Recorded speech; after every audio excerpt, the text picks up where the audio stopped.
Avis vascular centre మన దేశంలోనే the best varicose vein hospital. రోజు చెప్పండి. గంజి, రాగి గంజి, రాగి సంగటి ముద్ద.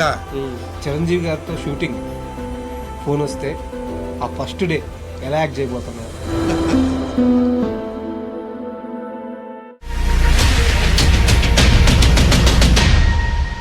Hi, welcome to my show. ఈరోజు మనతో ఉన్న గెస్ట్ చాలా స్పెషల్. 54 ఏళ్ల వయసులో డి స్టేజ్ పైన ఒక్కసారిగా మెరిశారు. తన చిన్ననాటి నుంచి ఏ వ్యక్తినైతే దేవుడిగా భావిస్తున్నారో ఆ వ్యక్తిని మెగాస్టార్ చిరంజీవిని ఆయన కలిశారు, ఆయనతో మాట్లాడారు, ఆయనతో కలిసి కాఫీ తాగారు, ఆయనతో 2 గంటల సమయం గడిపారు, ఆయన ముందు డ్యాన్స్ చేశారు. ఇది మురళీ బాబాయ్కి తన చిరకాల కోరిక. ఏ కోరికతో అయితే ఆయన ఇంతకాలం బతికారో ఆ కోరికను తీర్చుకున్నారు. అయితే మురళీ గారు నెక్స్ట్ ఏం చేయబోతున్నారు? సినిమా ఇండస్ట్రీలో వచ్చే ఆ పేరు, ఆ హంగు అన్నీ నీటి బిందువు లాంటిది. ఒక్కసారిగా పోతాయి, ఒక్కసారిగా వస్తాయి. మరి ఈ పేరుని ఆయన ఎలా కాపాడుకోబోతున్నారు అండ్ తన లైఫ్లో ఎలా ముందుకు పోబోతున్నారు, ఇలాంటి అన్ని విషయాలను మురళి గారిని అడిగి తెలుసుకుందాం. హాయ్ బాబాయ్, నమస్తే. నమస్తే కాదు సార్. బాబాయ్, ముందుగా కంగ్రాట్స్. Thank you sir. ఎందుకంటే ప్రతి మనిషికి ఒక కోరిక ఉంటుంది, ప్రతి మనిషి ఒక సక్సెస్ని అందుకోవాలనుకుంటారు. ఇప్పుడు చూస్తుంటే 24 ఏళ్ళు 25 ఏళ్ళు ఈ వయసులో అనుకున్న సక్సెస్ రాలేదని చెప్పి చాలామంది పిల్లలు సూసైడ్ చేసుకొని చచ్చిపోతున్నారు. మీది 54 ఏళ్ళ వయసు, జీవితంలో ఎన్నో కష్టాలు పడ్డారు. మీ ఎయిము మీ డ్యాన్స్ని 10 మందికి చూపించాలి, 10 మందిలో మీ కళకు ఒక గౌరవం కావాలి అండ్ మెగాస్టార్ చిరంజీవి మీరు ఎవరినైతే దేవుడిగా భావిస్తుంటారో ఆయన కలవాలి. ఇవన్నీ ఈరోజు నిజమైనవి. కానీ 54 ఏళ్ళ వయసులో ఇంత ప్రయాణం, ఇంత ఓపిక పట్టిన తర్వాత వచ్చిన ఈ సక్సెస్ ఎలా ఉంది? సక్సెస్ అంటే నేను కల్లో కూడా ఊహించుకోలేదు సార్. మన జీవితం అంతేరా ఇంక అనుకున్నాము. సార్ని కలుస్తాము, సార్తో కూర్చొని కాఫీలు తాగడం, సార్తో 2 గంటల సేపు జర్నీ చేయడం, బాబా నాకు చాలా సంతోషం సార్. అది ఇంకా చాలరా జీవితం అనుకున్నాను సార్. నేను ఊహించుకోలేదు అంత తొందరగా, ఈ వయసులో నేను కలుస్తానని ఊహించుకోలేదు సార్. అంతేలే, ఇంక ఏదో ఆడుకున్నాం, పాడుకున్నాం, ఏదో డ్యాన్సులు వేసినాము, ఇంక అంతేలేరా ఇలా ఊహించుకుంటూ వెళ్ళిపోయాను. ఒకరోజు ఏడ్చుకుంటున్నాను, బాధపడినాను. ఏమిరా మన కష్టం ఇంతేనా, కష్టపడాల్సిందేనా, జీవితాంతం ఇంతేనా, సరేలే ఏదో. కానీ నేను మా దేవుడిని కలుస్తాను నేను కల్లో కూడా ఊహించుకోలేదు. నాకు దేవుడైనా, మీ దేవుడా? మాకు దేవుడు మెగాస్టార్ చిరంజీవి గారు నాకు దేవుడు, నా ప్రాణం.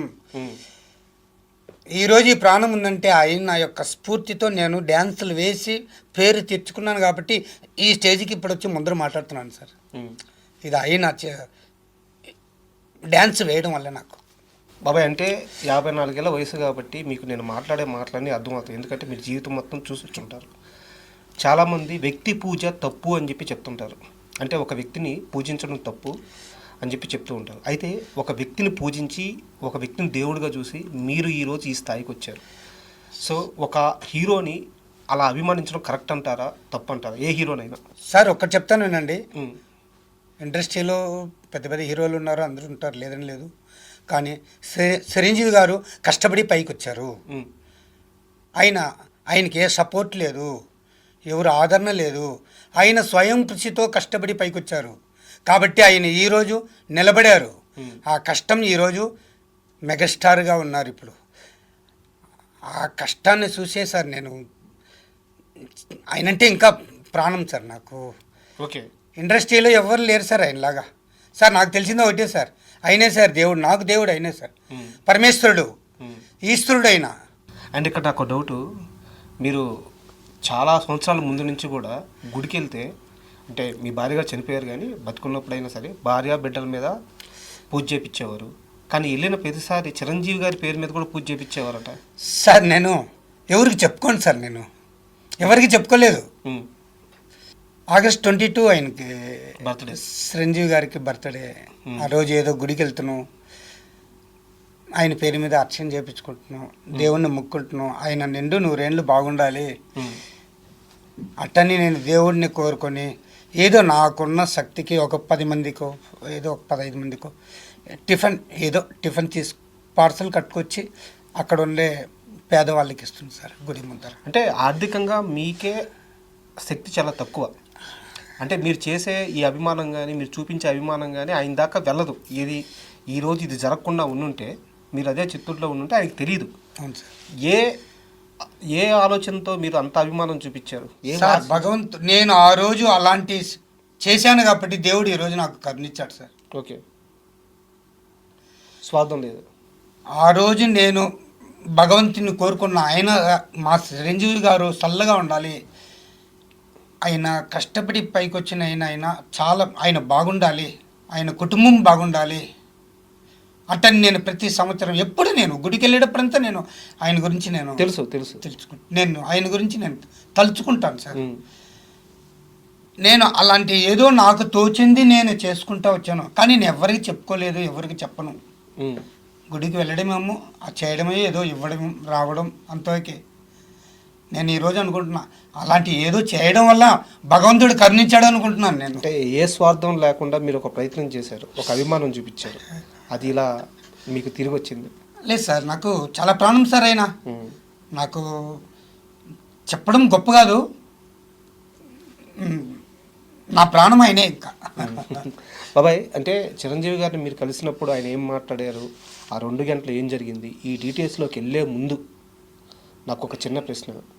నేను ఇంటర్వ్యూ స్టార్టింగ్ ముందు చెప్పాను, ఇండస్ట్రీలో ఈ ఫేమ్ కానీ ఈ క్రేజ్ కానీ ఒక నీటి బిందువు లాంటిది, నీటి బుడగ లాంటిది, టప్పని పగిలిపోద్ది. ఇంతకుముందు చిత్తూరులో తిరుపతిలో మీరు వ్యాపారం చేసుకునేవాళ్ళు, కూరగాయల వ్యాపారం లేకపోతే పాలకోవా ఏదో అమ్మేవారు. అవును సార్.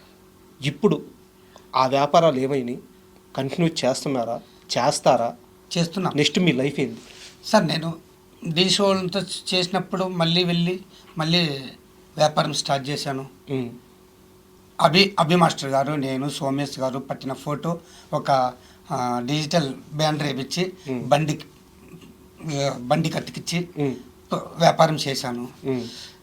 ఒక వారం 10 రోజుల దాకా. మళ్ళీ ఏదో అడపదడప ప్రోగ్రామ్స్ వస్తూ ఉన్నాయి, ఈవెంట్స్లో. సరే వెళ్తున్నాను. ఇప్పుడు అక్కడే నేను చేసిన బండి వ్యాపారం అంతా అక్కడే ఉంది. బిజినెస్ చేయాలి సార్, అది నా వృత్తి. ఆ వ్యాపారం వదులుకోవాలి సార్. వ్యాపారం వదులుకుంటే మనకి ఇంకేముంది సార్?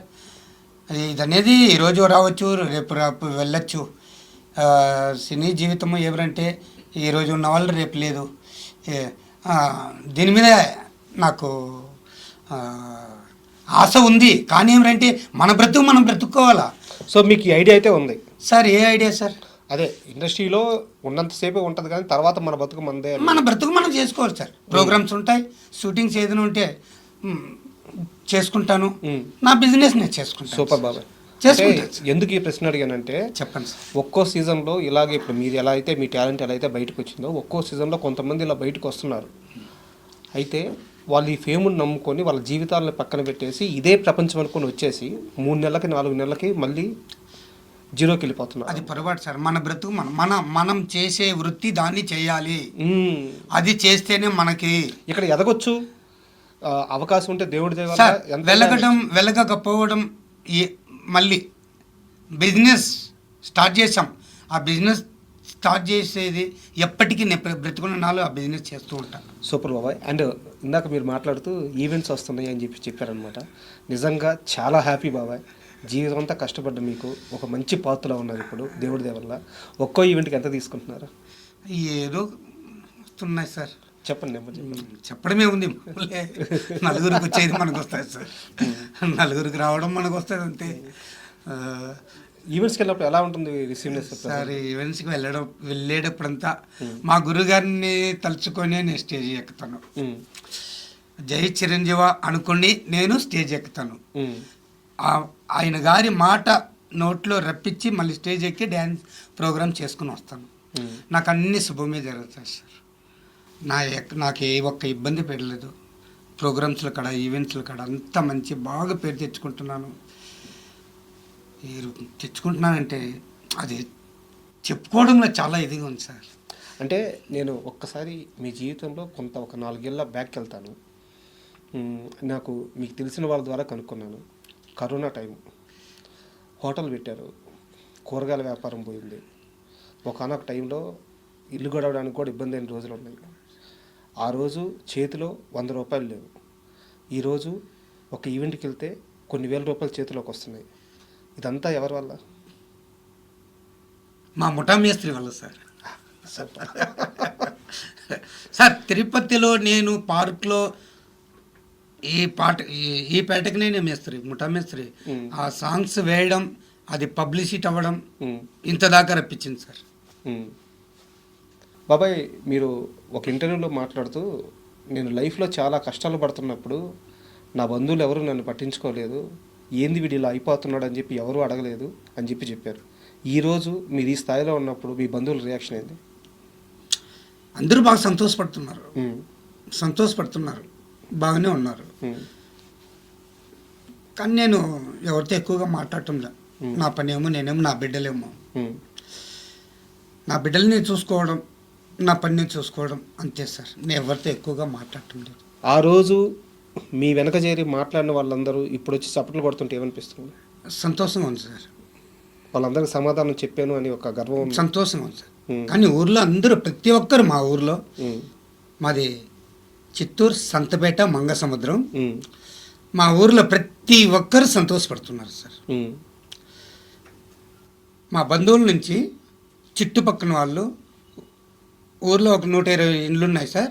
ప్రతి ఒక్కరు బ్రహ్మాండంగా సంతోషిస్తున్నారు. అరే మురళన్న ఈరోజు చూడబ్బా అన్నీ అట్లున్నాడు, ఈరోజు సినిమాల్లో పోయి చేస్తున్నాడు, అట్లని చాలా గర్వంగా చెప్పుకుంటున్నారు వాళ్ళు. సూపర్, చాలా గొప్పగా చెప్పుకుంటున్నారు. తన మన అనే లేదు, ప్రతి ఒక్కరు మా ఊరు, మా ఇంటికాడ, మా బంధువుల నుంచి పక్కన ప్రతి ఒక్కరు మన చిత్తూరు సంతపేట, చిత్తూరు మురళి అంటే ఇప్పుడు ఒక పేరు వచ్చేసింది సార్. చిత్తూరు మురళీ బాబాయ్, అదే పేరు పెట్టింది ఆది సార్ గారు పెట్టారు నాకు. మురళీ బాబాయ్, చిత్తూరు మురళీ బాబాయ్ అని ఆది సార్ గారు పెట్టిన పేరు ఇప్పటికీ ఎప్పటికీ ఇంకా ఆ పేరు మారదు సార్. అంటే చాలామంది నన్ను అడుగుతారు, మీ చిత్తూరు నాగయ్య గారు అంటే మంచి ఫేమస్, ఒకప్పుడు మంచి నట కళాకారుడు అని. అవును సార్, అట్లా ఇప్పుడు ఆ పేరు మీరు తెచ్చుకున్నారు బాబాయ్ అంటున్నారు. చిత్తూరు నాగయ్య, చిత్తూరు బాబాయ్, చిత్తూరు బాబాయ్. బాబాయ్, ఒక అంటే చాలామందికి తెలుసుకోవాలనిపించే సమాధానం ఏంటంటే, ఆ రోజు స్టేజ్ మీద డ్యాన్స్ చేశారు, నాగబాబు గారు మీకు మాట ఇచ్చారు చిరంజీవి గారిని కల్పిస్తానని. తరువాత అసలు ఆ ప్రాసెస్ ఎలా స్టార్ట్ అయింది, మీకు ఎవరు కాల్ చేశారు, ఎలా బయలుదేరారు, ఎలా మెగాస్టార్ చిరంజీవి గారిని కలిశారు, కాస్త వివరంగా చెప్తారు సార్. అంటే నాగబాబు సార్ గారు చెప్పారు, మీకు సార్ గారిని కల్పించే ప్రోగ్రాం నేను రెడీ చేస్తాను, నేను చేపిస్తాను అంటే. సర్లే నేను అనుకున్నా నెలలు పడుతుంది అనుకున్నాను. నెల పట్టచ్చు, 2 నెలలు పట్టచ్చు, 3 నెలలు పట్టచ్చు. ఏమంటే సార్ గారు షూటింగ్లో ఉన్నారు కదా, వాళ్ళ బిజీ వాళ్ళది, వాళ్ళు మనం ఏం అనుకోవడానికి లేదు కదా. అవునవును. కాబట్టి లేట్ అవుతుంది అనుకున్నాను.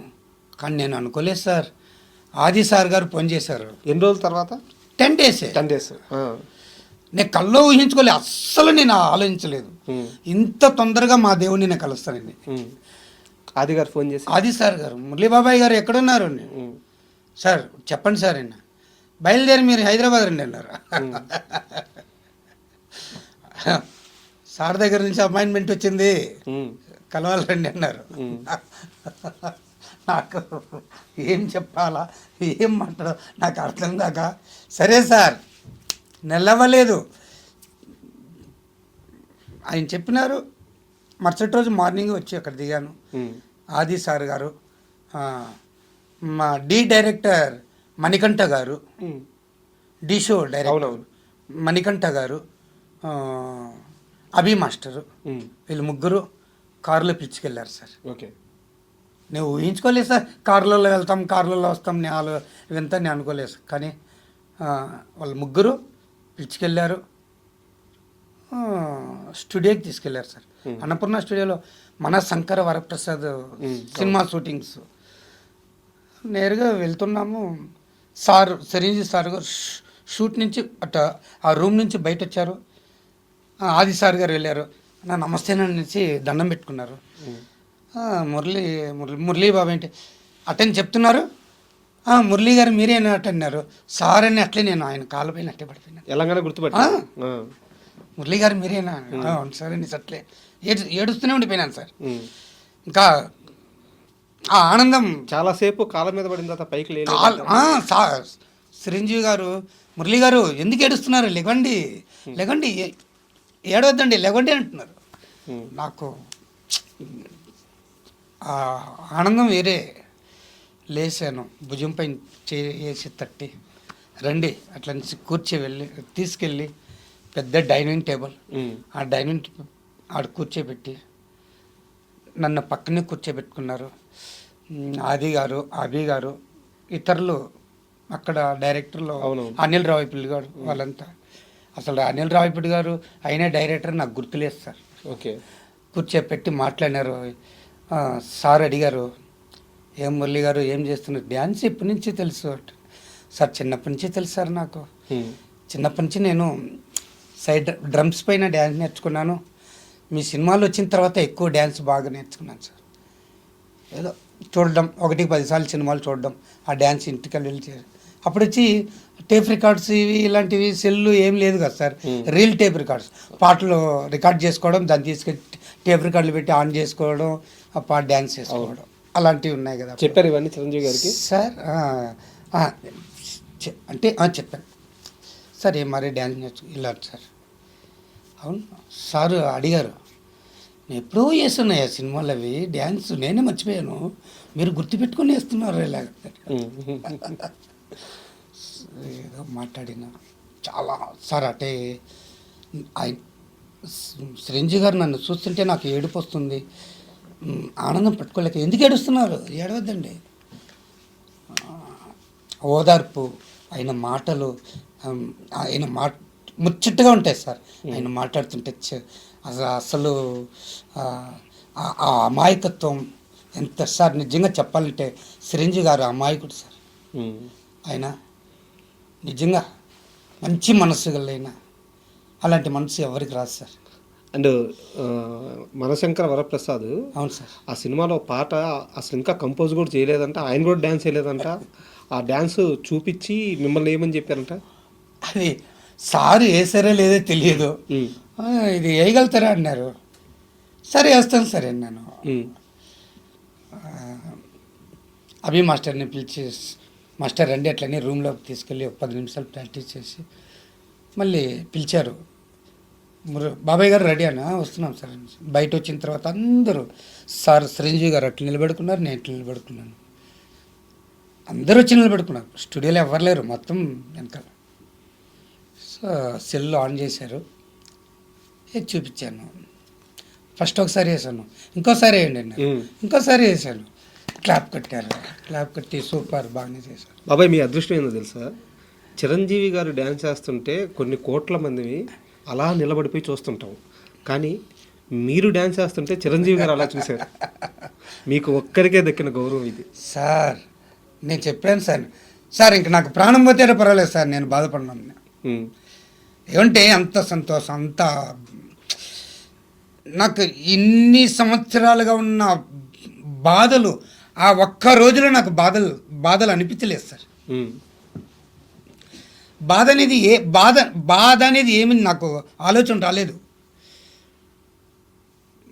అంతకుముందు అంటే రోజు ఆలోచిస్తున్నాను, ఏం రా ఏదో మన ప్రాబ్లమ్స్ ఆలోచిస్తూ ఉండేవాడిని. ఆ రోజు నేను ఆయన దగ్గరికి వెళ్ళి ఆయనతో కూర్చొని మాట్లాడడం, నాకు ఏ ఆలోచన లేదు సార్. ఆయన్నే చూసుకుంటూ ఉండిపోయినాను, అదే నా ఆలోచన, ఆయనతో మాట్లాడుకుంటా. మీ సమస్యల గురించి ఏమైనా అడిగారా సార్? అది నాకు అవసరం లేదు సార్. ఆయనతో నేను మాట్లాడుతున్నాను, అదే నాకు కావాల్సింది. అదే ఆయనతో కలిసి ఫోటో తీసుకున్నాను, అదే నాకు కావాల్సింది. ఆయన ఆశీర్వాదం పొందాను, అదే నాకు కావాల్సింది. నాకు ఇంకేం నేనేం ఎదురు చూడటం లేదు. కష్టపడి సంపాదించి మనం ఏమని చేద్దాం. సూపర్ బాబాయ్. అండ్ సినిమాలో ఛాన్స్ చిరంజీవి గారు చెప్పారా, అనిల్ రావిపూడి గారు చెప్పారా? సార్ చిరంజీవి సార్ చెప్పారు. ఫస్ట్ చిరంజీవి గారు చెప్పారు. ఏమన్నారు? నా మూవీలో మీరు ఉంటారు నెక్స్ట్ అని. కానీ ఆ రోజు లేదు తెలియదు. అనిల్ గారి రియాక్షన్ ఏంటి అంటే? అనిల్ సార్ గారు సార్ పసి కుర్రోడ్లాగా ఉన్నారు సార్, అంటే తిరుగుతున్నారు. డైరెక్టర్ అంటే ఏదో కొంచెం వయసు అయిన వాళ్ళు అట్ట ఇట్ట ఉంటారు కదా, అట్ట ఇటు ఏం సార్ అందరితో చలాకీగా ప్రతి ఒక్కరితో సార్. అక్కడ ఉన్న అంటే వాళ్ళు యాక్టర్స్ ఈ వీడియోగ్రాఫర్స్ అందరూ ఉంటారు కదా సార్, ప్రతి ఒక్కరు ఉంటారు కదా, అందరితో చలాకీగా బాగా హ్యాపీగా మాట్లాడుతూ బాగా తిరుగుతున్నారు.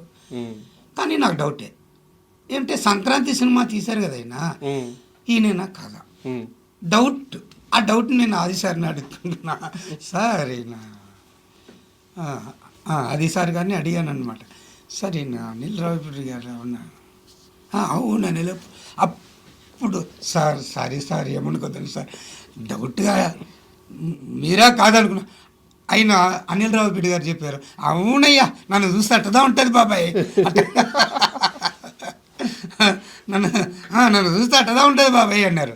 సార్ సారీ సార్ నాకు గుర్తు రాలేదు సార్, ఎందుకంటే లేదు బాబాయ్ పర్వాలేదు రండి ఎట్ల నుంచి పక్కన పైన చేసుకొని ఫోటో తీసి మాట్లాడి చూస్తాం బాబాయ్ నేగ్రస్ అట్టని చెప్పారు. బాబాయ్ ఇక్కడ ఒక స్ట్రైట్ క్వశ్చన్ ఏంటంటే, హైపర్ ఆది అంటే మీరు ఏ రోజైతే డీ స్టేజ్ ఎక్కారో ఆ రోజు నుంచి ఈ రోజు దాకా మీ చేయి వదలలేదు. ఆది గారు బాబాయ్ బాబాయ్ అంటూ మీ వెనకే తిరుగుతున్నారు, మీ మంచి చెడులకు అన్నింటిలో భాగమవుతున్నారు. చిరంజీవి దగ్గరికి కూడా ఆయనే తీసుకెళ్లారు దగ్గరుండి. ఆది గారు మీతో ఉండే విధానం ఎలా ఉంటుంది సార్? ఆది గారు నిజంగా చెప్పాలంటే చాలా గొప్ప మనిషి సార్. సార్ స్టేజీ పైన ప్రోగ్రామ్ చేసి అట్లే నన్ను పిలిస్తే స్టేజీ పైన వచ్చి నిలబడితే షర్ట్ అంతా తడిచిపోయింది, అది చెమట మొత్తం కారుతూ ఉంది. ఆయన నేరుగా వచ్చి బాబాయ్ నా హక్కు చేసుకుంటా నుంచి వచ్చి అట్లే కౌగిల్చుకున్నారు సార్. ఇంకొకరు లేతే అట్లా కౌగిల్చుకుంటారా? మీ కాళ్ళ మీద పడి నమస్కారం కూడా నేను ఊహించుకోలేదు సార్. రాంగని చేయిస్తారనుకున్నా, అంతలోపు కింద వంగారు. సార్ సార్ లేని సార్ లేని సార్ అని అట్లే కౌగిల్చుకున్నారు సార్. ఇంకొకరు అయితే అది ఆ చెమట వాసనకి పక్కకి వెళ్ళేవారు. ఆ చెమట తడిచిపోయి ఉంటే అంగి పక్కకి వెళ్ళిపోయేవాళ్ళు. ఆది సార్ గారు అలాంటివి లేదు సార్. ఏమంటే ఆయన కష్టం విలువ ఆయనకి తెలుసు కదా సార్, ఆయనకి కష్ట విలువ తెలుసు. కాబట్టి అలాంటివంతా ఏం ఊహించుకోకుండా బాగా హక్కు చేసుకొని చాలాసేపు మాట్లాడి ఫస్ట్ ఆయనే చెప్పారు నాకు, సార్ని కల్పిస్తాను మీకు, నా ప్రయత్నం చేస్తాను అటని ఆయన ఫస్ట్ చెప్పింది ఆయనే. ఆయన చెప్పిన తర్వాత మళ్ళీ దీపావళి మాధ్యాత్ర షూటింగ్కి శ్రీదేవి దానికి నాగబాబు గారు శేఖర్ మాస్టర్ గారు వచ్చారు. నాగబాబు గారు చూడడము, శేఖర్ మాస్టర్ చూడడం, నాగబాబు సార్ గారు నాకు చెప్పడం, అబ్బబ్బా అది సార్ నిజంగా చెప్పాలంటే కొనిదల వారి కుటుంబం అంటే అలా ఉండాలి సార్. నిజంగా సార్ నేను ఊహించుకోలేదు సార్. 10 రోజుల్లో నెలల కొద్దీ అవుతుంది అనుకున్నాం, 10 రోజుల్లో మనకు అంత ఇదవుతుందని నేను అనుకోలేదు సార్. కానీ అయిపోయింది. అండ్ ఇప్పుడు అభి మాస్టర్ గారు ఎలా ఫీల్ అవుతున్నారు? ఎందుకంటే ఫస్ట్ ఆఫ్ ఆల్ మిమ్మల్ని ఫోన్ చేసి హైదరాబాద్కి పిలిపించి డీ స్టేజ్ ఎక్కింది అభి మాస్టర్. ఇప్పటికీ అభి మాస్టర్ గారు నాకు అప్పుడప్పుడు ఫోన్ చేస్తూనే ఉంటారు. అభి మాస్టర్ గారు నాకు అంత తొందరగా అసలు తిరుపతి పార్క్లో డ్యాన్స్ వేయడం, దాన్ని ఇన్స్టాగ్రామ్లో పెట్టడం, దాన్ని చూసి నా నెంబరు ఆయనకు తెలియదు, వేరే వాళ్ళని ఎవరిని అడిగి తెలుసుకొని నాకు వీడియో కాల్ చేసి బాబాయ్ గారు బాబాయ్ గారు మీరు మాకు రావాలి అట్టంటే వస్తాను మాస్టర్ అని చెప్పడం. అంటే నాకు తెలియదు, మా అన్న కొడుకు ఆదిత్య, అబ్బాయి పేరు ఆదిత్య, అతను సెల్లు తెచ్చి చూపించాడు, బాబాయ్ అభి మాస్టర్ గారు లైన్లో ఉన్నారు, మనకి ఆడబా చేస్తారు, మనకి ఎవరు చేస్తారు హైదరాబాద్ నుంచి అని చెప్పి. లేదు బాబాయ్ వీడియో కాల్లో ఉన్నారు. నమ్మలేదు మీకు ఫస్ట్? నాకు నమ్మలేదు, నమ్మకం లేదు, ఊరికే చెప్తాడు అనుకున్నాను. వచ్చి చూడగానే చాలా సంతోషమైంది. సార్ వస్తాను మాస్టర్. వెళ్ళాను. మరుసటి రోజు వాళ్ళ దగ్గరికి వెళ్ళి కలిసి చాలా అప్పటికప్పుడే ప్రాక్టీస్ చేయించారు అభి మాస్టర్ గారు. ప్రాక్టీస్ అంటే ఏది చూపించండి బాబాయ్ గారు, ఏమని ఏది చూపించాను, సూపర్ బాబాయ్ గారు ఇలాగే చేయండి అట్టని నన్ను ఎవ్వరికి చూపించకుండా స్టేజీ పైన చూపించారు అభి మాస్టర్ గారు నన్ను. ఫస్ట్ ఆఫ్ ఆల్ ఎవరికి చూపించలేదు. నేను అభి మాస్టర్కి డ్యాన్సర్గా వెళ్తానని ఎవరికి తెలియదు. కానీ భలే ఫస్ట్ స్టేజ్ ఎక్కడం విన్ అయినాం, మర్చిపోలేనిది అది. ఇప్పుడు ఫోన్ చేస్తున్నారు. అభి మాస్టర్ ఫోన్ చేస్తుంటారు, మాట్లాడుతుంటాం. బాగా ఏం బాబాయ్ గారు ఎలాగున్నారు, ఏమి బాగున్నారు. మొన్న ఏదో అభి మాస్టర్ది నేను ఒక వీడియో చూశాను ఇంటర్వ్యూ. ఆయన గారు కూడా బాగా చెప్పారు. బాగా నాకు సంతోషంగా ఉంది. చాలా గొప్పగా చెప్పినారు. సూపర్. బాబాయ్ గారు బాగున్నారు, నేను అప్పుడప్పుడు బాబాయ్ గారితో కాంటాక్ట్ అవుతున్నాను అట్టని చెప్పారు. నాకు చాలా అభి మాస్టర్ సరే ఈరోజు ఇట్లా 10 మందిలో గౌరవంగా గొప్పగా బాగా మంచి పేరు తెచ్చుకున్నాను. ఇన్ని లక్షల మంది గుండెల్లో ఉన్నాను సార్ నిజంగా చెప్పాలంటే. బాబాయ్ చిత్తూరు బాబాయ్ మెగా బాబాయ్ చిత్తూరు బాబాయ్. ఇంకొకరు ఆ పేరు పెట్టారు మెగా బాబాయ్ అని. చిత్తూరు బాబాయ్ మెగా బాబాయ్ ఇంత పేరు రావడానికి అభి మాస్టర్ నన్ను స్టేజ్ ఎక్కించి చూపించడం వల్ల. బాబాయ్ ఈరోజు మీ కష్టానికి తగ్గ ఫలితం వస్తుంది. మీరు ఇన్ని రోజులు ఎదురు చూసిన సక్సెస్ వచ్చింది. 4 రూపాయల డబ్బులు కూడా చేతిలో కనిపిస్తున్నాయి. కానీ ఈ డబ్బులు 4 ఏళ్ల క్రితం ఉండుంటే, ఈ సక్సెస్ 4 ఏళ్ల క్రితం వచ్చుంటే ఈరోజు మీ పక్కన మీ అర్ధాంగి ఉండేవారు. మీ జీవితంలో ఆ లోటు తీరిపోయి ఉండేది. ఎలా అనిపిస్తుంది వారు లేని లోటు? సార్ ఏదైనా టైం కలిసి రావాలి సార్. మన చేతుల్లో లేదు సార్. అరే నా జీవితం ఇంతే అనుకున్నాను సార్ నేను. మనం కష్టపడి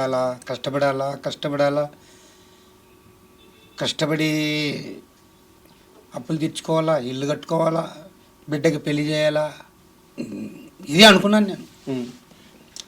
ఏదో భగవంతుడు కళ్ళు తెరిచాడు, కష్టపడదాం. ఇంకొక 5 ఏళ్ళు కష్టపడుతున్నా. కష్టపడి సంపాదించుకోవడం, కష్టపడతాం సార్. నాకు ఆ ధైర్యం ఉంది. ఆ ధైర్యం ఎవరంటే మన మెగాస్టార్ గారే. ఎందుకంటే ఆయన పాటలకి డ్యాన్స్ చేయడం వల్ల నాకు ఇంత పేరు వచ్చింది. ఓకే, పేరు వచ్చింది అనేది ఏంటంటే ఈ సక్సెస్లో మీ భార్య ఉండుంటే ఎలా ఫీల్ అయ్యింది? మా భార్య చనిపోయి 4 years అవుతుంది సార్. ఇప్పుడు మా భార్య ఉండుంటే నాకు చాలా సంతోషంగా ఉండుంటుంది, నాకు తోడు ఉండుంటుంది, నాకు నా బిడ్డలకి కొంచెం ఆలన పాలన ఉండుంటుంది.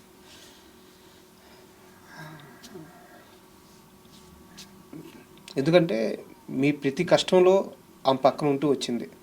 మీరు చాలా జాగ్రత్తగా ఆమెను చూసుకుంటూ వచ్చారు. అంత అన్యోన్యమైన దాంపత్యం ఒకవేళ ఉండుంటే ఇంకెంత ఆనందంగా ఉండేవారు. ఉండుంటేనే నాకు ఇంకా సంతోషం సార్. ఉండుంటే ఇంకా ధైర్యంగా ఉండి ఉంటాను సార్. నేను ఎక్కువ బాధపడినా, ఎక్కువ దిగులు పడి ఉన్నాను.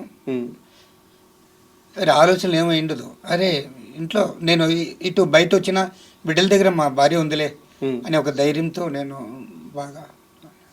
బాబాయ్ ఎన్ని కష్టాలు ఎదురైనా కానీ 54 సంవత్సరాల వరకు, అంటే ఈ రోజు వరకు ఏ రోజు మీరు హోప్ను వదిలేలేదు, ఆశను వదులుకోలేదు, కష్టపడుతూనే వచ్చారు, సక్సెస్ అయ్యారు. ఇంత ప్రయాణం చేసిన మీరు కరోనా టైంలో మాత్రం ఒకరోజు చనిపోవాలి అన్న ఆలోచనకు వచ్చారట. అసలు ఎందుకు వచ్చారు, ఏం జరిగింది, ఎలా బయటపడ్డారు? సార్ ఆ టైంలో మా మిస్సెస్కి కొంచెం హెల్త్ బాగలేకుండా ఉండింది. ఆయనకి హాస్పిటల్ పిలుచుకోపోవడం రావడం కరోనాకు ముందే 1999లో ఒక 6 నెలలు దాకా హాస్పిటల్ చూపించాను సార్. చాలా ఖర్చులు అయినాయి, చేపించినాం. కొంచెం ఒళ్ళు బాగానే వచ్చింది, క్లియర్ అయింది. వాళ్ళ అమ్మగారి ఊరికి వెళ్ళారు. ఒళ్ళు బాగొచ్చిందంటే ఏం బాగుండేది? అంటే ఒక దాన్ని ఏమంటారు, మా అబ్బాయి పుట్టి ఒక 3 నెలల తర్వాత ఆ గంజి నీళ్ళు అవి అది ఇది ఎక్కువగా తాగేసి జన్నెక్కిపోయి ఓకే అది కొంచెం షాక్ లాగా అయింది.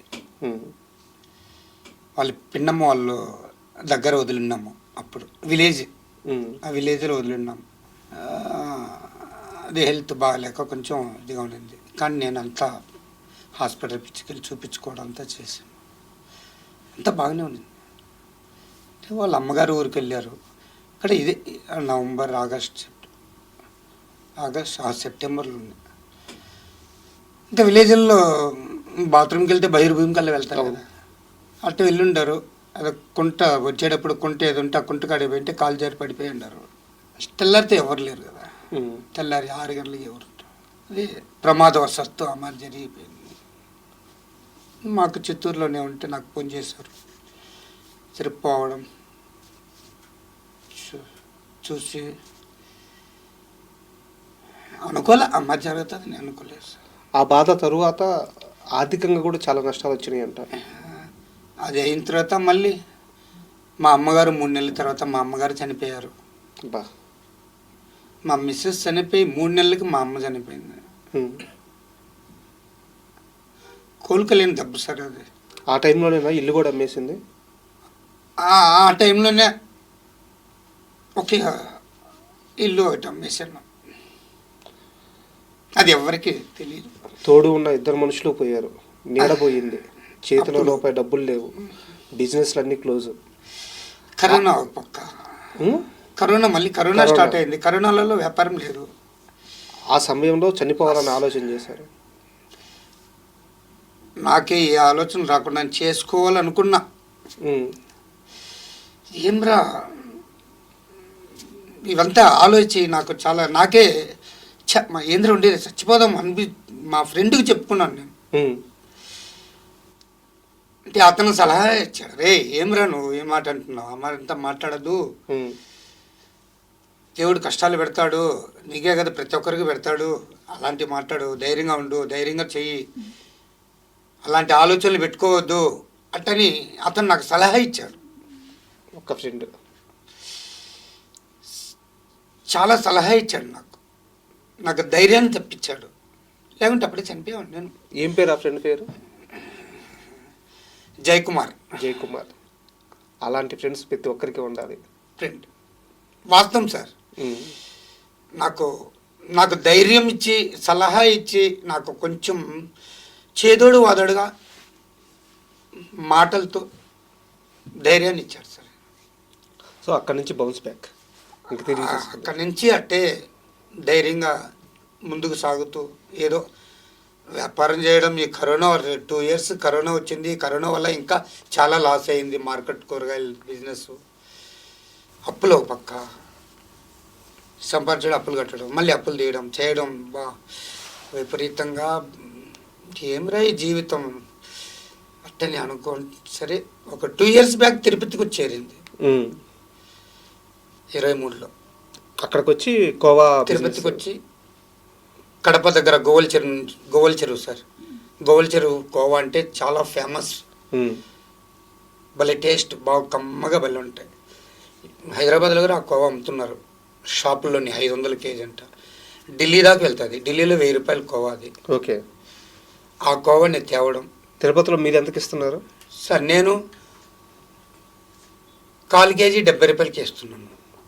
కేజీ 280. ఓకే. 100 గ్రాములు 35.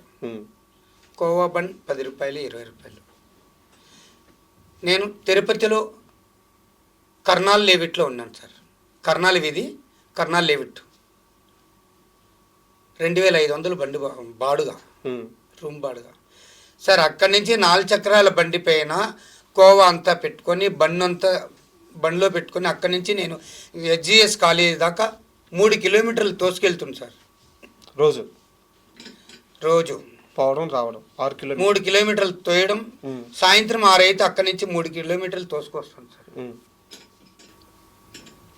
ఏడుపు వచ్చింది సార్, ఏడుస్తాను.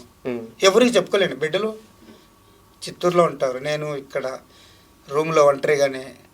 ఆ రూమ్లో పడే బాధ, ఆ రూమ్లో ఏడుపు, ఒక్కొక్క రోజుకి నెమ్మది లేకుండా ఒకరోజు తినను, ఆలోచనలు, ఏమిరా ఇది బ్రతుకు, ఏమిరా, ఎవరికి చెప్పుకోలేని బాధ. కానీ ఒకటి దేవుణ్ణి కోరుకున్నా, స్వామి నాకు పడే ఈ కష్టాలు నాకు ఎదుటోడు విరోధిగా ఉంటే వాడికి ఇవ్వద్దు ఇలాంటి కష్టాలు.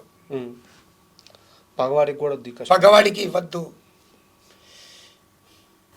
బాబా ఇంత కష్టాలు పడుతున్నారు, మీకు ఇప్పుడున్న ఒకే ఒక కోరిక ఏంటంటే ఒక సొంత ఇల్లు కట్టుకోవాలని.